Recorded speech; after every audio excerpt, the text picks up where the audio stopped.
은혜로운 찬양 감사합니다. 주의 사랑으로 세상을 채운다. 여러분들 정말 그 마음 가지고 계십니까? 그런 시인지 책인지 있어요. 연탄재 함부로 발로 차지 마라. 너는 한 번이라도 다른 사람에게 따뜻함을 전해준 적이 있느냐? 그 책이 있어요. 우리 그걸 읽으면서 마음의 감동을 받는데, 우리는 주님이 사랑을 베푸셨고 사랑을 힘입었고 우리로 하여금 세상에 그 따뜻한 사랑 전하라고 우리를 부르신 줄 압니다. 우리 그 믿음으로 우리 찬양을 불렀고 그 믿음으로 오늘 살아가는 저와 여러분 되시기를 소망합니다. 이제 오늘 우리에게 주신 하나님의 말씀 보겠습니다.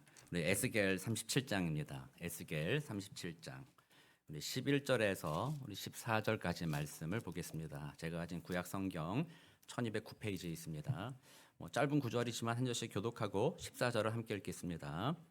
또 내게 이르시되 인자야 이 뼈들은 이스라엘 온 족속이라. 그들이 이르기를 우리들의 뼈들이 말랐고 우리의 소망이 없어졌으니 우리는 다 멸절되었다 하느니라. 그러므로 너희 대언하여 그들에게 이르기를 주 여호와께서 이같이 말씀하시기를 내 백성들아 내가 너희 무덤을 열고 너희를 거기에서 나오게 하고 이스라엘 땅으로 들어가게 하리라. 내 백성들아 내가 너희 무덤을 열고 너희로 거기서 나오게 한즉 너희는 내가 여호와인 줄을 알리라.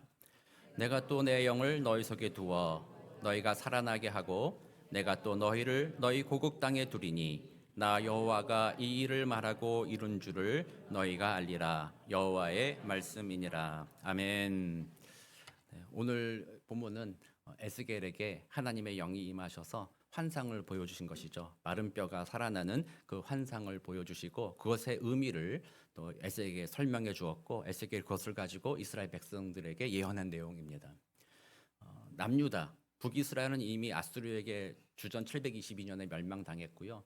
남유다만 남아 있었는데 이 남유다도 그 예루살렘 안에 성전이 있었고 그곳에서 하나님을 예배하긴 했지만 여전히 주변의 다른 나라들을 이렇게 바라보면서 하나님과 우상을 섬기는 일들, 또 하나님의 뜻에 순종하지 않고 자신들이 주인되고 자신들이 뜻을 드러내려는 삶을 살아가기 시작했죠. 이에 대해서 하나님께서는 여러 번 선지자들 통해서 경고하셨습니다.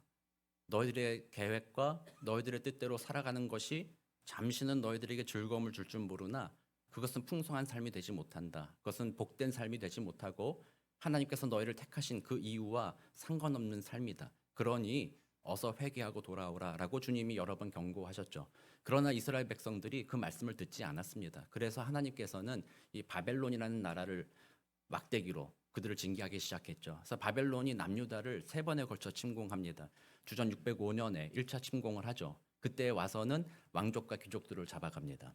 그때 잡혀갔던 대표적인 인물이 다니엘과 세 친구입니다. 그리고 8년이 지난 이후 주전 597년에 2차로 침공합니다. 이때 또 와서 잡아간 사람 중에 한 사람이 바로 에스겔이라는 인물입니다. 그래서 에스겔은 바벨론의 포로로 잡혀간 상태에서 바벨론 유대인 정착지에서 하나님의 영을 받고 거기서 예언을 하기 시작합니다. 그래서 포로로 잡혀 있는 사람들에게 에스겔이 끊임없이 보여줍니다. 너희들의 죄를 회개하라, 돌이켜라, 하나님을 의지해라. 그러나 잡혀온 상태에 있는 그들조차도 여전히 하나님께 온전하게 회개하지 못했습니다. 여전히 주변과 섞여 살면서 하나님의 뜻을 받들지 못했죠. 결국에는 3차 침공이 주전 586년에 이루어지게 됩니다. 586년에 바빌론이 침공한 다음에 그때는 성전이 불에 타버립니다. 그리고 이스라엘 성벽이 완전히 무너져 버립니다. 그곳에 있었던 사람들이 예루살렘에 있던 사람들이 포로로 다시 잡혀와서 에스겔과 그 공동체에게 그 소식을 전합니다. 오늘 우리가 읽은 37절은 에스겔이 이미 포로로 잡혀와서 지낸 지 10년이 지난 시점에서 예루살렘 성이 무너졌다는 소식을 듣고 난 다음에 하나님의 영이 임하여서 전한 예언의 말씀입니다. 이스라엘 백성들에게는 조그만 소망은 남아 있었어요. 1차 포로, 2차 포로 잡혀왔어도 마음에는 그런 생각이 있었죠. 아직 성전이 안 무너졌다. 하나님이 아직 거기 계신다. 잠깐 우리가 1차, 2차 공격을 받아서 핍박과 징계를 받았지만 하나님의 때가 이르면 그 성전에서 능력이 나타나 우리를 잡아갔던, 우리를 괴롭혔던 모든 이들을 심판하고 다시 다윗의 왕조, 하나님의 나라를 세울 것이다라는 작은 소망을 그들이 품고 있었습니다. 그러나 바로 그 예루살렘 성전이 불타버렸다는 소식을 들었을 때 포로로 잡혀온 유대인들에게는 모든 소망이 끊어진 것과 마찬가지가 되었습니다. 성전까지 무너졌다고? 아, 하나님이 어떻게 그럴 수가 있을까? 하나님이 그렇게 능력이 없으신 분이실까? 하나님이 우리를 버리신 것일까? 완전한 소망이 끊어진 것이죠.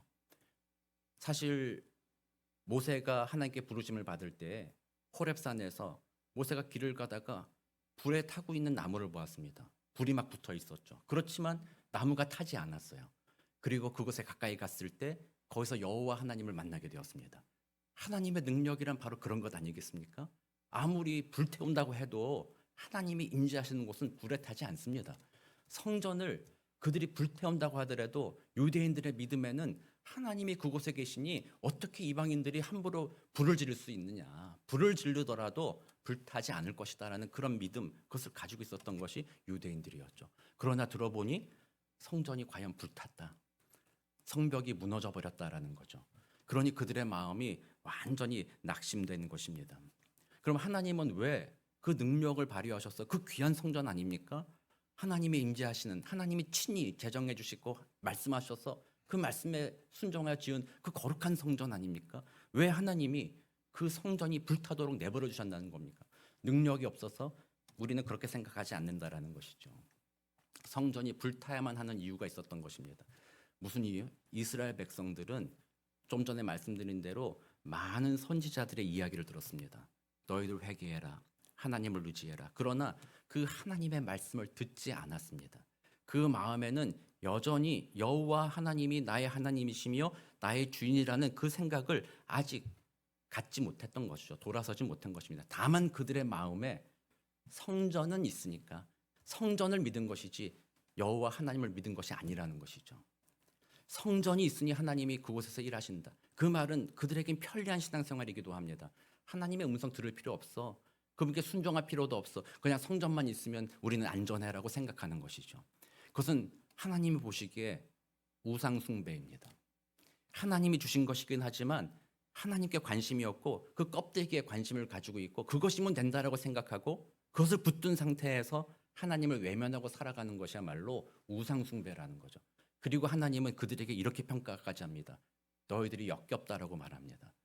역겨워서 토하여 버리겠다. 누가 성전문을 닫았으면 좋겠다라고 같이도 말씀하시는 분이 바로 하나님이라는 거죠.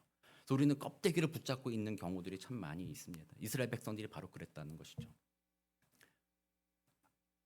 군대에 다녀오신 분들한테 여러분들이 그런 이야기들을 많이 들으셨을 거라 생각합니다. 초코파이 얼마나 귀한지 모릅니다. 초코파이 하나 더 받고자 제가 한번 말씀드렸죠. 세례 한 번 더 받으려고 했다고. 초코파이 하나 더 먹으려고. 그 귀한 초코파이. 그거를 이등병 때 어떻게 하나 구해가지고 그거를 이렇게 바지 주머니에 몰래 숨겨. 이 소리도 나면 안 돼요. 소리 나면은 고참한테 걸리거든요. 근데 무슨 소리야? 이런 소리도 안 나게 싹 넣어놓고 아무 일 없다는 듯이 막 이러고 있다가 잠깐 화장실 좀 다녀도 되겠습니까? 다녀와. 화장실 가는 거죠.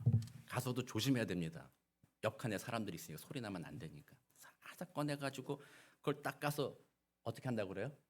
너무 긴장한 나머지 초코파이를 버리고 껍데기를 손에 든다는 거 아니에요? 얼마나 어리석은 일입니까? 군대에서는 그런 일들이 종종 있다라고 얘기하잖아요. 얼마나 어리석은 일입니까?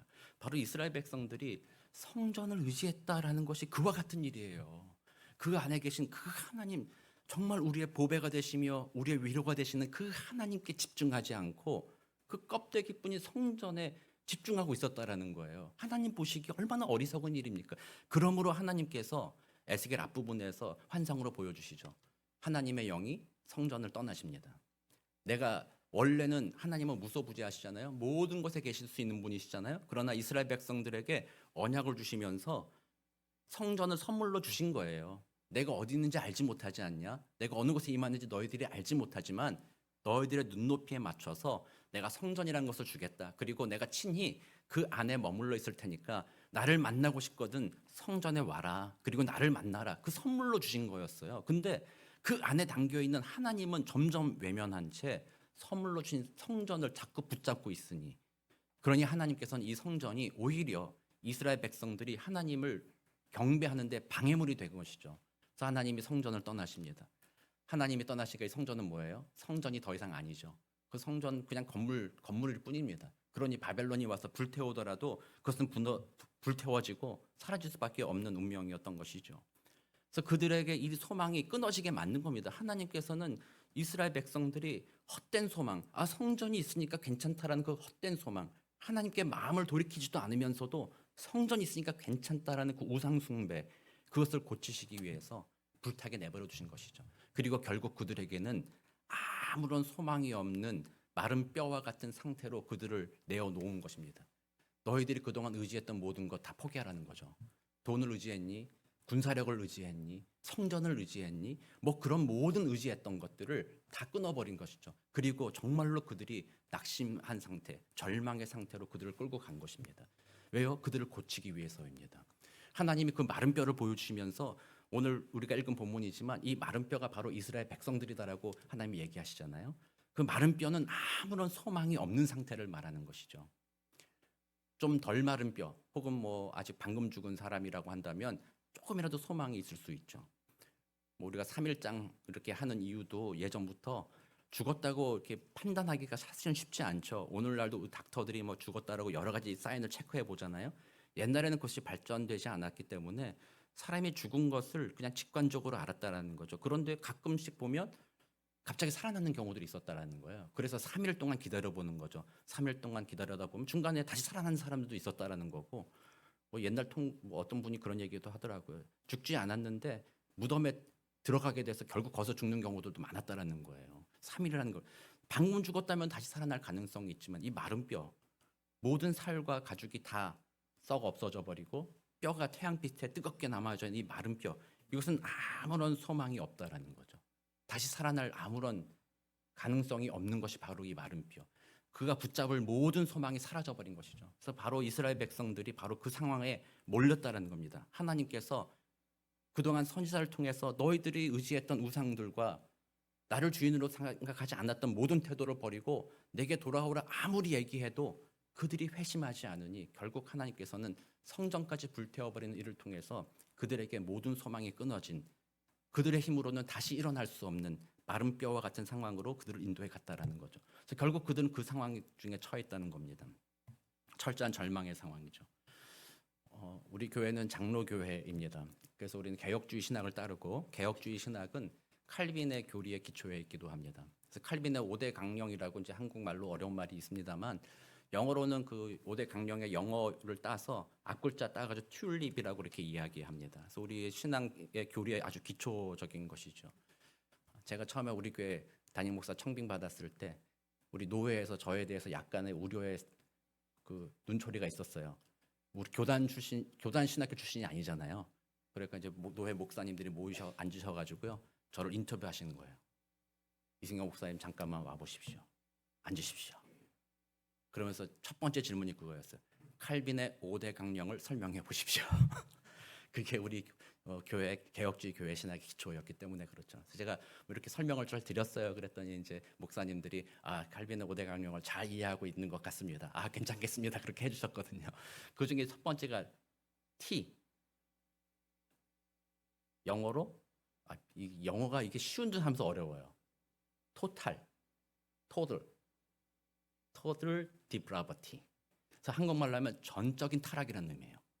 완전하게 타락했다게 이 칼빈 신학의 가장 기초거든요.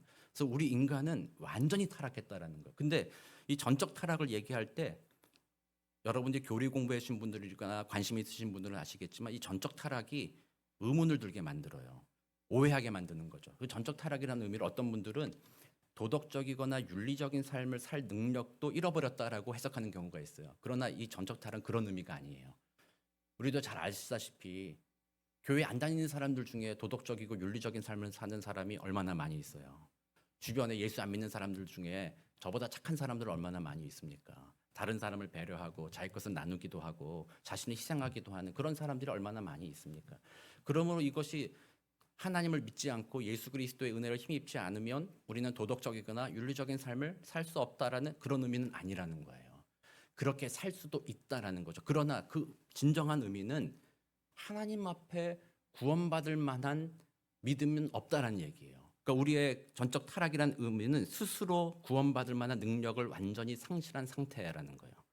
그래서 도덕적으로 살고 윤리적으로 살아도 그것이 하나님의 뜻에 따라서 하나님을 의지하는 믿음으로 행한 것이 아니라 자기 만족적이거나 자기가 주인이 되어서 내가 생각해 보니까 인간이란 이런 것이 옳은 것이야. 인간의 생각, 인간의 마음으로 도덕적이고 윤리적인 삶을 살아간다면 그것은 하나님과 전혀 상관없는 도덕적이며 윤리적인 삶이 되는 것이죠. 그러므로 그런 삶이라 할지라도 하나님 앞에서는 구원받을 만한 행위가 되지 못한다라는 거죠. 교회에서 말하는, 기독교에서 말하는 죄의 본질이란 도덕적이고 윤리적인 삶을 못 사는 것이 아니라 하나님을 주인으로 여기지 않고 자기가 주인된 삶이 죄의 본질이라는 거예요. 그래서 내가 주인이 된 상태에서 도덕적이고 윤리적인 삶을 산다고 해도 하나님 앞에서는 구원받을 만한 행위가 되지 못한다라는 거예요. 그래서 이 전적인 타락이라는 그 의미는 그러므로 자신을 구원할 만한 아무 능력이 자신에게 없다라는 의미인 거예요.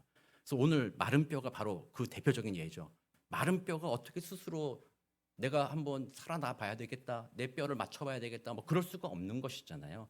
아무런 소망이 없는 그 상태이죠.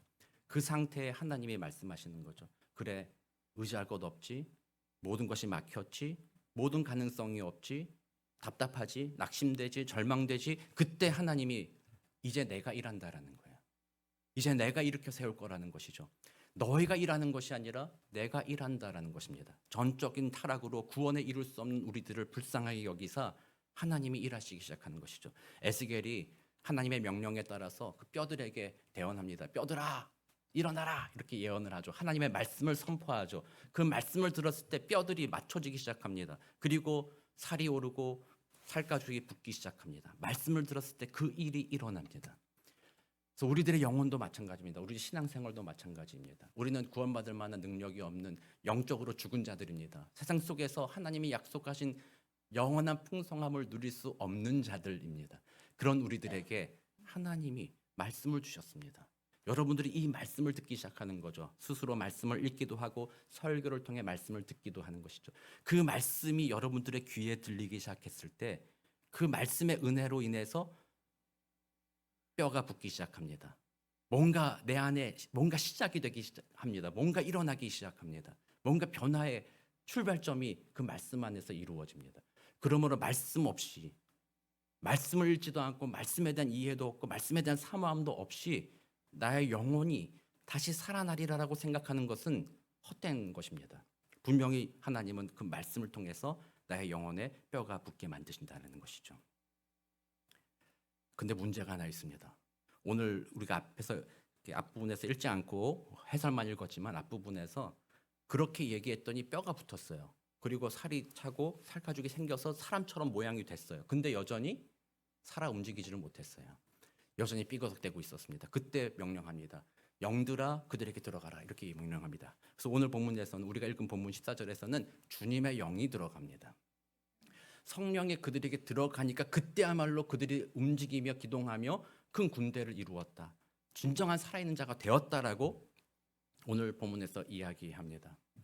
말씀이 우리로 하여금 마음에 어떤 동하게 만듭니다. 마음이 움직이게 만든다는 거죠. 어느 방향으로, 말씀이 가리키는 방향으로 가기 시작하도록 처음 시작은 합니다만 그것이 진짜 열매를 맺고 그 말씀이 믿어지고 그 말씀대로 내가 살아가는 것이 내게 복된 삶이라는 것으로 그 길을 걸어가도록 도와주는 역할을 하는 것이 바로 성령님이다라고 말하는 것이죠. 그래서 오늘 성령 강림 주일이 그런 의미를 갖고 있는 것입니다. 여러분들 주변에 그런 사람들 종종 있을지 몰라요. 교회 갑시다. 예수님 믿으세요. 그렇게 하면 그분들이 이렇게 얘기하는 거, 나도 성경 읽어봤어. 나는 성경 3번이나 읽어봤어. 이렇게 말하는 분들이 있습니다. 예수 안 믿는 사람 중에 종교에 관심 있는 사람들은요, 성경 우리보다 더 많이 알고 더 많이 읽어보기도 합니다. 제가 다녔던 신학교 말씀드렸잖아요. 신약학 교수입니다. 성경을 누구보다도 잘 아는 분이죠. 그러나 그분은 그 말씀을 읽어도 예수를 믿지 않습니다. 우린 이걸 잘 기억해야 돼요. 말씀이 우리에게 뭔가 마음을 동하게 합니다. 그 신약학 교수님은 그건 인정해요.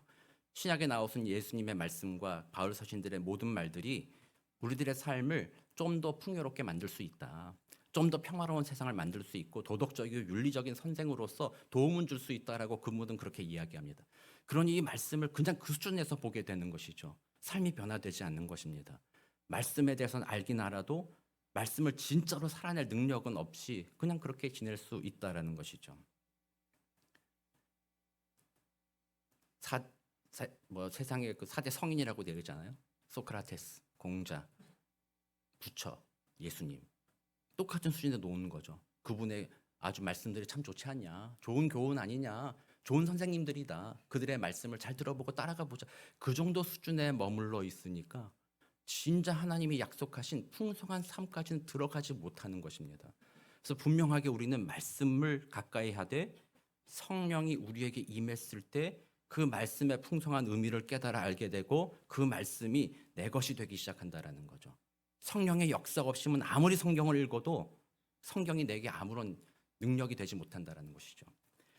요한복음 3장 5절입니다. 우리 다 같이 한번 요한복음 3장 5절 같이 읽어보겠습니다. 시작. 예수께서 대답하시되 진실로 진실로 내게 이르노니 사람이 물과 성령으로 나지 아니하면 하나님의 나라에 들어갈 수 없느니라. 하나님의 나라에 들어간다라는 것은 구원을 의미하는 것이잖아요. 구원받을 수 있는 방법이 뭐라고? 너희들이 말씀을 듣고 말씀에 순종하면 하나님 나라 들어간다라고 하지 않았어요. 성령이라고 얘기했어요.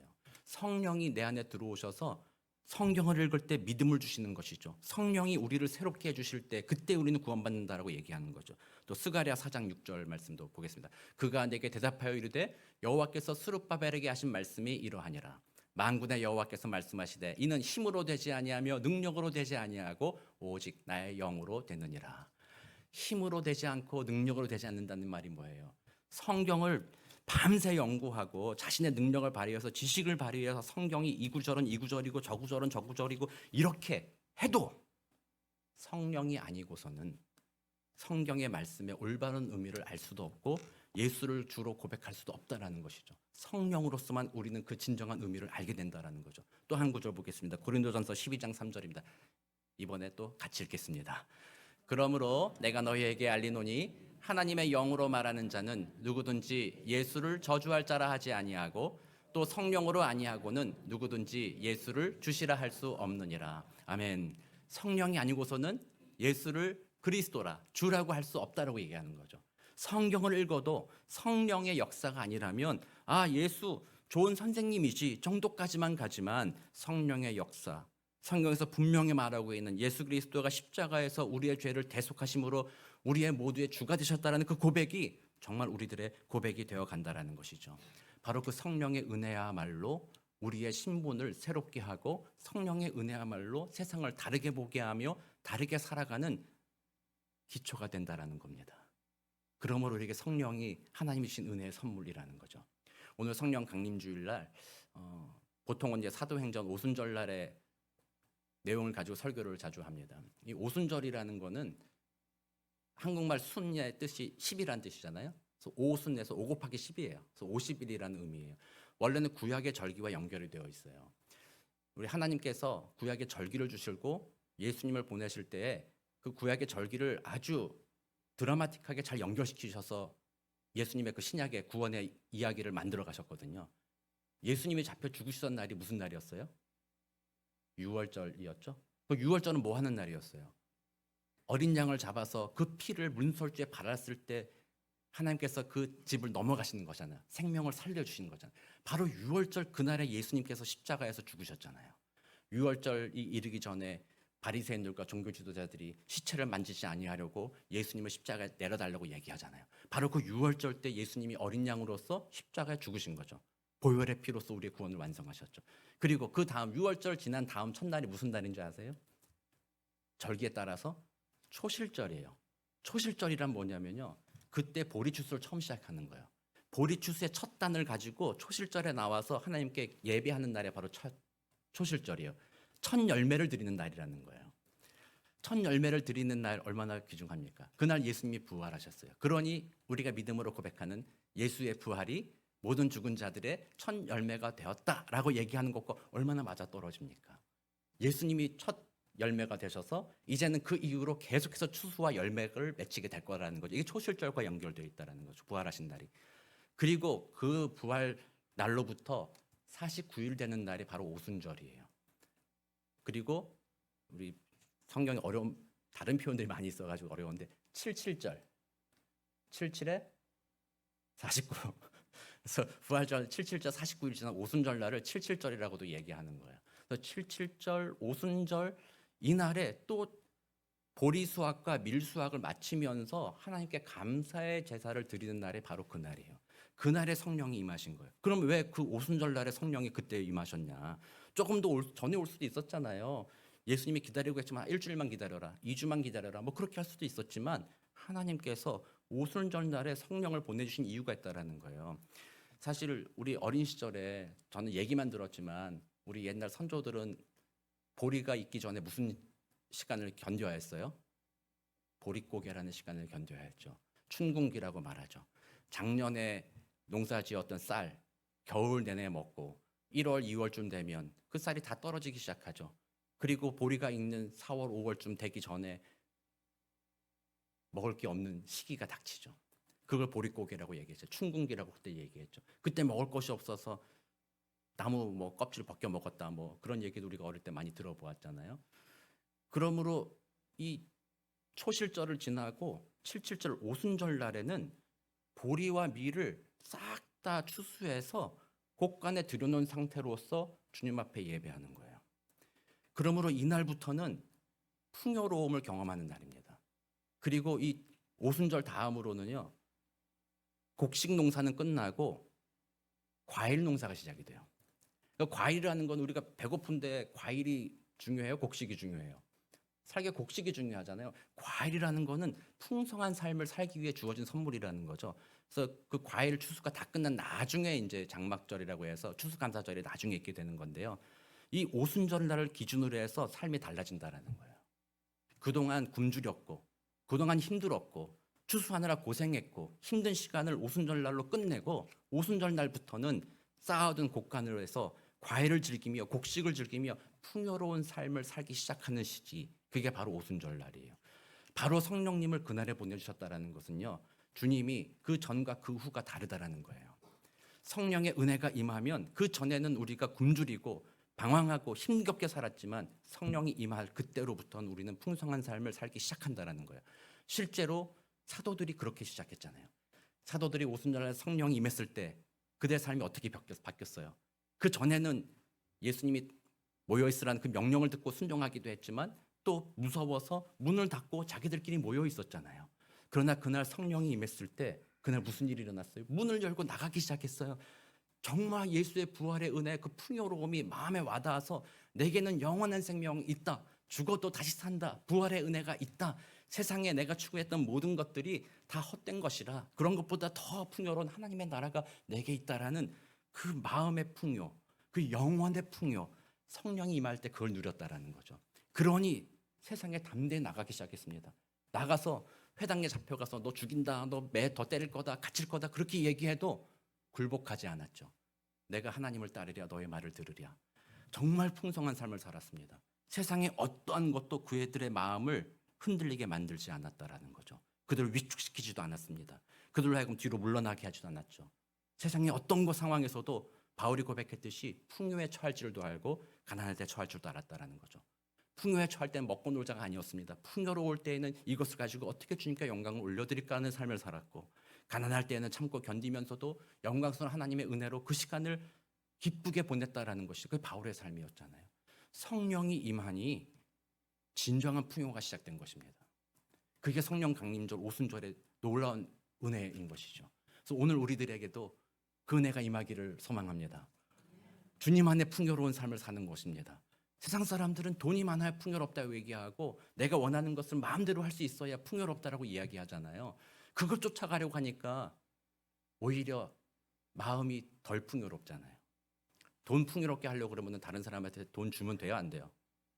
안 되잖아요. 덜 풍요로워진다는 거죠. 그러나 주님 안에 진정한 풍요를 누린 자들은 그 돈과 명예, 세상의 것들, 그런 것들에 집착하지 않게 되는 것이죠. 그 모든 것들은 주시면 하나님의 은혜의 선물이고 주신 것으로 내가 어떻게 주님께 영광을 올려드릴까? 없는 상황에서는 그래도 하나님이 나와 함께 하시지, 이끄실 것이라는 그 믿음을 고백하는 것이죠. 그래서 마른 뼈가 살아나 움직일 때 성령이 역사하니 그들이 풍성한 삶을 살기 시작합니다. 세상 사람들은 이해할 수 없는 일이었죠. 어떻게 저 마른 뼈가, 어떻게 아무런 가능성이 없는 저 사람이 모든 일이 막히고 세상 사람들이 볼 때 아무것도 아니라고 말하는 저 사람이 어떻게 우리가 볼 때 참 이상하리만치 풍요롭고 너그러운 삶을 살 수 있는가? 고통의 길도 어떻게 저렇게 견디며 걸어갈 수 있는가? 풍요의 길을 어떻게 자기 자랑을 하지 아니하고 다른 사람을 겸손하게 섬기는 삶을 살아갈 수 있을까? 그들을 바라보았더니 그들이 다 어떤 사람들이었다라는 거예요?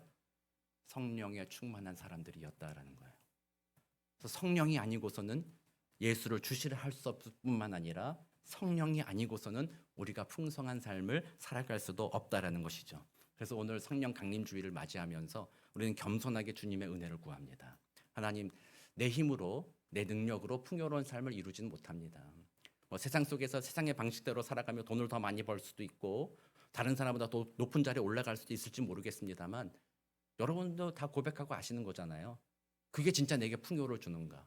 내 마음에 공허함을 줄 때가 있지 않아요? 허무함을 줄 때가 더 있잖아요. 사망의 그늘 앞에서 우리가 낙심하고 두려워할 때가 더 많잖아요. 그러므로 그런 것들이 우리에게 풍요를 주는 것은 아닙니다. 진정한 풍요, 세상이 정말 감당하지 못할 그 풍요로움, 그 풍성한 삶, 성령이 내게 임할 때 가능하다. 성령이 내게 임하면 간직것 없어도 풍성해진다. 성령이 내게 임하면 건강 좀 잃어도 풍성해진다. 성령이 내게 임하면 내가 하는 일에 가로막혀도 풍성해진다.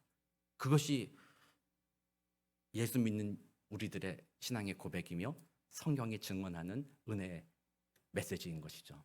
그래서 오늘 우리는 성령 충만을 가볍게 여기시면 안 됩니다. 난 예비했으니까 됐어. 내 삶 사실 여러분들 삶이 별로 이렇게 불편하진 않고 내 삶 이만 하면 됐지 이만 하면 풍요롭지. 잘 먹고 잘 살고 잘 지내고 있지. 거기에 안주해서는 안 된다는 거죠. 사탄이 우리로 하여금 거기에 안주하게 만드는 거죠. 그 정도면 됐어. 그 정도면 충분하지 않니? 됐어. 이렇게 사탄은 그렇게 말한다는 거죠. 그러나 주님 하나님은 원하십니다. 진정한 풍요로운 삶을 살라는 거죠. 진정으로 하나님 앞에 풍성한 삶을 살라는 거죠. 각 사람이 성령에 충만하여 그런 풍성한 삶을 살기 시작하면 그 사람을 통하여서 하나님의 은혜가 주변에 흘러가기 시작합니다. 옆에 사람을 살리기 시작합니다. 교회 지체를 살리기 시작하고 공동체를 살리기 시작하는 거죠. 성령의 은혜는 그렇게 나타납니다. 우리 사도행전 우리가 이미 살펴보았지만 사도행전 1장 8절 말씀을 한번 볼게요. 같이 한번 다시 읽어보겠습니다. 시작. 오직 성령이 너희에게 임하시면 너희가 권능을 받고 예루살렘과 온 유대와 사마리아와 땅끝까지 이르러 내 증인이 되리라 하시니라. 아멘. 성령이 임한 그 역사는 결국 그리스도의 증인으로 우리를 살게 만든다라는 거죠. 하나님의 은혜가 우리로 하여금 풍성한 삶을 살게 하시며 너무나도 좋다. 예수 믿으니 이렇게 좋을 수가 있나? 이 좋은 예수님을 왜 안 믿나? 증인이라는 게 바로 그거 아니겠어요?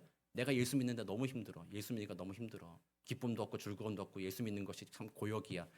옆에 있는 친구한테 내가 미워하는 친구가 있어. 쟤 너무 잘 사는 것 같아. 너도 좀 골탕 먹어봐라. 야, 예수 믿어라. 이렇게 하는 경우가 없잖아요. 예수 믿으니 풍성하다. 예수 믿으니 고난과 시련 앞에서도 자유롭다. 시험과 유혹 앞에서도 자유롭다. 세상에 어떤 것이 다가와도 예수 믿으니 내 마음에 진정한 평화가 있다. 기쁨이 있다. 이것이 나에게 최고의 복이다. 이 복을 하나님께서 약속해 주시고 내게 이루어 주시니 얼마나 감사한가. 그 은혜를 누렸을 때 우리는 성령 안에서 옆에 사람에게 말하는 거죠. 제발 너도 나처럼 되라. 제발 너도 나처럼 예수 믿고 그 풍성함을 누려라. 성령의 은혜가 임하면 그렇게 살게 된다라는 것이죠.